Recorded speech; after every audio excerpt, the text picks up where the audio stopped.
Mauvaise nouvelle encore du côté de la frontière entre le Mexique et les États-Unis. Je sais que cela ne va certainement pas vous plaire. Je sais que cela me fera encore des ennemis.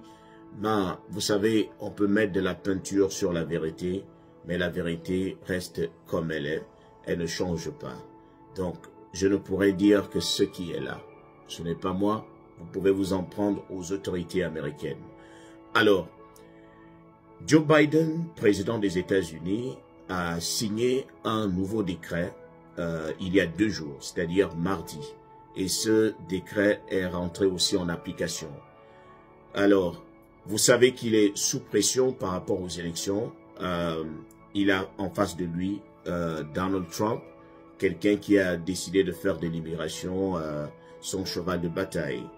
Alors, pour essayer de séduire un peu l'électorat du côté de la droite, qu'il avait déjà un peu abandonné, qui lui avait déjà tourné le dos, Joe Biden a signé ce décret pour fermer temporairement la frontière, parce qu'il veut réduire un certain nombre de migrants. Et il a même insisté sur le fait que ceux qui sont rentrés de manière illégale aux États-Unis n'auront vraiment pas l'accès à l'asile. Sauf si vous êtes rentrés de manière légale, c'est-à-dire ceux qui sont passés par les frontières, mais de manière légale, avec des visas, frontières aériennes, maritimes et terrestres. Si vous êtes venu de manière légale et que vous demandez l'asile, on pourra voir comment gérer votre cas. Alors, son nouveau décret également permettra qu'on fasse quelques expulsions du côté du Mexique, c'est-à-dire des gens qui vont se retrouver sans papier et qui sont venus de manière illégale, parfois auront la malchance de se voir expulsés. Alors, il s'agit ici d'un décret qui vient réduire le nombre de migrants qui rentrent par la frontière et la qualité de migrants rentrant par la frontière.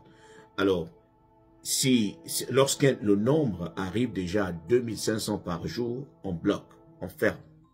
Parce qu'on ne peut pas, pour Joe Biden, il ne peut pas accepter qu'en pleine campagne, qu'il rate la chance de séduire l'électorat américain.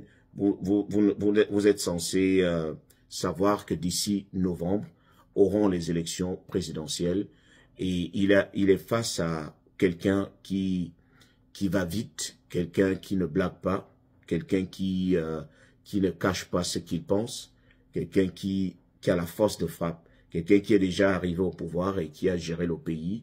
On a vu comment il a géré. Beaucoup lui ont accordé beaucoup de critiques négatives, mais le fait que la frontière soit aussi perméable a fait en sorte que Donald Trump, qui était le moins aimé, commence à se faire aimer par beaucoup plus de démocrates qui ne l'avaient pas voté en 2016. Donc, les amis, c'est vrai que cela ne va pas plaire à beaucoup. C'est vrai que cela va me faire aussi beaucoup d'ennemis, mais je ne suis pas là pour quand même. Il ne s'agit pas de moi, il s'agit de vous informer pour que chacun d'entre nous prenne ses dispositions, pour que chacun d'entre nous sache exactement comment placer ses pions. Donc, c'était un peu cela.